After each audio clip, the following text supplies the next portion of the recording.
Hi there, welcome to my YouTube channel. This is Tina from TinaHeals.com, and today is International Cats Day. So meet my son Damru, and I will tell you what I want to talk about in this video. So we are talking about an Aries ascendant, an Aquarius moon, and a Taurus sun.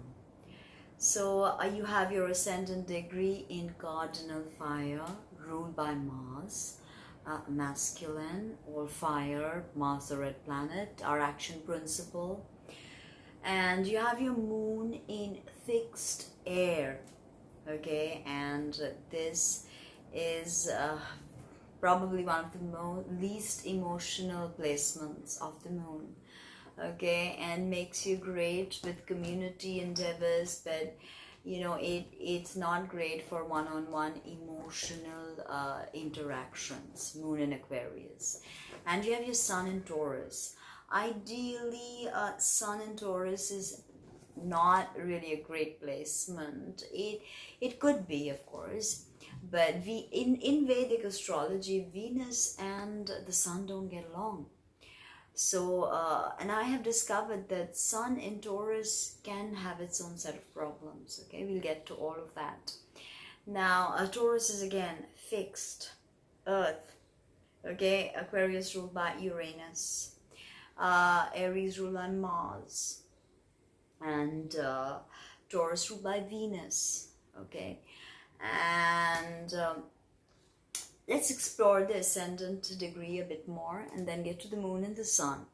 So the degree of the zodiac rising on the eastern side of the horizon at the moment of your birth is your ascendant degree, and the sign on which it falls is your rising sign. The rising sign is kind of like an external armor that you wear. It is the Jungian mask or the persona that you use to interact with society. It is how the world perceives you.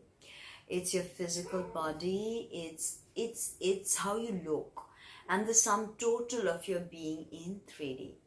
Okay, and when you walk into a room with your purposeful airy stride and the dominant look in your edgy dominant look in your eyes, people can see you're a pioneer.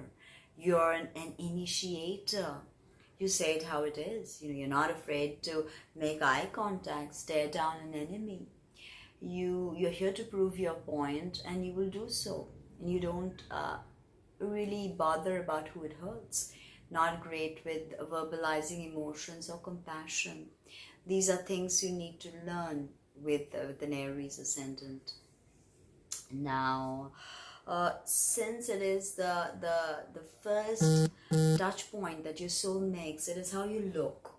Okay, so Aries rules the head, and this is a very important part of your personality. So you like to do it up, whether you like to, you know, keep your highlights, wear your red lipstick. If you're a guy, you know, you like to wear shades, or even if you're a girl, you like to wear shades. You just like to accentuate this part of you. This is important to you, right? Difficult aspects to Mars can see problems appearing here, including thinning of hair, ENT issues, sensitivity to gum and teeth, okay? And this could result in very many afflictions, because don't forget, with having an Aries ascendant comes tremendous bouts of energy. And if you don't know how to use this energy burns you. Your features will be very well defined, sharp, prominent, and people will be able to see that you won't even put on very much weight, because with your moon and ascendant degrees and rising sign placements, because you have such a quick metabolism, no matter what you put in the stomach. I'll get to that, because Virgo is your 6th house of health and Virgo rules digestion. But let's discuss your face, okay? You can have an angry look in the eye, because you can get angry if you don't know how Mars is interacting in your chart, because being an Aries ascendant, Mars is your ruler. Mars will show you your anger, how you process anger, what you do with it, how you deal with it. And that is, you have to empower Mars. When you have Aries placements that are heavy, and your ascendant degree, of course, or your rising sign, it's important for you to figure out this karma. And I remember when the soul is born in the turbulent waters of Aries, fires of Aries, not waters of Aries, fires of Aries, it's not soothing. The soul is ready to go in a new directionality. It's ready to trailblaze. Okay, now you are the infant of the zodiac, being the first sign. So with infancy comes a streak of selfishness, so you can be quite selfish. But the goal of the selfishness should be enlightened selfishness, as eminent astrologist Stephen Forrest puts it. Okay, yeah, you could make it about me, but don't forget Aquarius and Aries both are tremendously visionaries. But when me is channelized into something productive, then you can create times for we, right? It's very possible. True visionary that you are. Okay, now remember, Virgo is your 6th house of health. Virgo rules digestion and nervous system. So if you're upset, in your mind, stressed, angry, you are going to weaken your nervous system, and it can give you headaches, chronic migraines, and even eyeglasses. So that is something you've got to figure out, what you're putting in your mouth. And if you're not having enough beta carotene, you're affecting this part of the digestion, nervous system in your face and head, brains. Okay, now remember that when transiting Mars is hitting your Mars, or other difficult aspects are happening, be careful of guns, heavy machinery, freak fires, road rage, driving under the influence, and all of that. Now with your moon in 11th house, so women will play a big role in your social structure. If your moon is difficult, you're going to have fights with them. If the moon is well placed, women are going to be your greatest allies in your community, no matter what you do. Also remember, in the Vedic system, Aquarius is called Kumbha. Now in the yogic traditions, we have something called Kumbhaka. Kumbhaka is the breath between an inhalation, is the time between an inhalation and an exhalation. It is a time of awareness. Aquarius is kind of like that. That's why Kumbha. And even in Aquarius, no planet is exalted really. Sun is in fall, but no planet is exalted. It means there is an equilibrium here. And Aquarius deals with baptism and washing away of sins. It's a futuristic sign of AI, robotics, and all of that. And it's very community oriented. If Aries is the archetype of the pioneer, this is the archetype of the inventor, oftentimes called the Nikola Tesla sign, okay? So you will have many friends if you figure out how to work with your moon karma. It's not easy.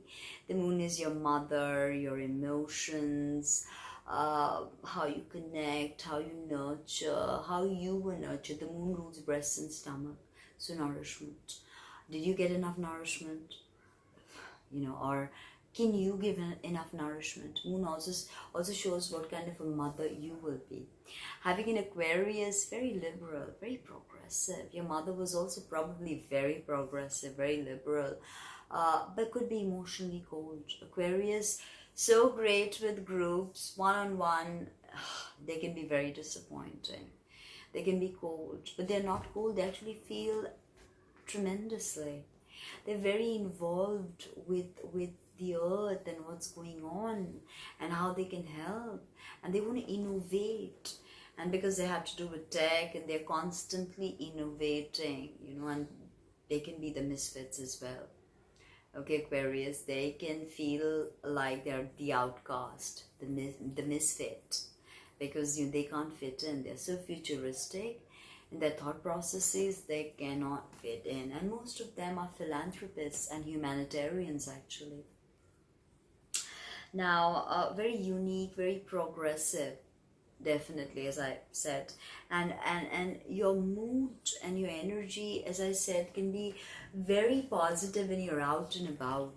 But if you don't have stimulation, You need variety and you need change, and you're very good with connecting. Being fixed can give you concentration, focus, and endurance, something that your Aries needs. But you've got good, a good amount of fixed energy that could make you stubborn as well. Very innovative, but you could also be eccentric and very humorous also. You know, Aquarians, they can be very humorous, but their wit is more dry. Okay, now the sun is our inner vitality. It's our healthy dose of I am. It's our father. It's our goals, our ambitions. You know, it's all of that, and it's how we develop our personality to realize our soul's mission in 3D. Sun in Taurus. Taurus is archetype of the builder, ruled by Venus. Now, interestingly, the soul ruler of Aries is Mercury, so it's about higher wisdom. That's where you're gearing towards. The soul ruler of Aquarius is Jupiter, so you are always learning and always growing. And the soul ruler of Taurus is Vulcan. Vulcan is the goldsmith of the gods that hammers your soul and the base sides of you into gold. Taurus is actually the sign of alchemy. And it also has a fixed star which directly relates to the awakening of the third eye. Taurus rules the throat. So you could have a very beautiful voice with your sun in Taurus. And you like to build, you like to be patient. If angered, you can be very dominant, very stubborn. I see stubbornness definitely with so much fixed going on. I mean, you surely know what you want, okay? What's working for you is this fixed energy. If you know how to work with them, you'll be great at completions and great at detailing. Something an Aries, Aquarius, Aries will not understand because there's no detailing to them. There's no completions. They start so many things they can't complete. The Taurus, slow and steady, and slow and steady, and they complete and they conclude whatever they start. And once they get on it, they persevere. This is important for you to understand. Now, when you think of Aquarius moon, think of John Lennon. He had moon in Aquarius. Imagine there's no heaven. It's easy if you try. Okay, so that is pretty much encapsulates the ethos of Aquarius. So go out there, pioneer, trailblaze, and build. The banking profession is open to you. You can bring about an innovative app maybe that has to do with either banking, beauty, finances, even cryptos. All of the Aquarius moons are very connected with these cryptocurrencies. So how's this placement treating you? Drop me a comment, subscribe, like, comment, and let me know what you think. Thank you.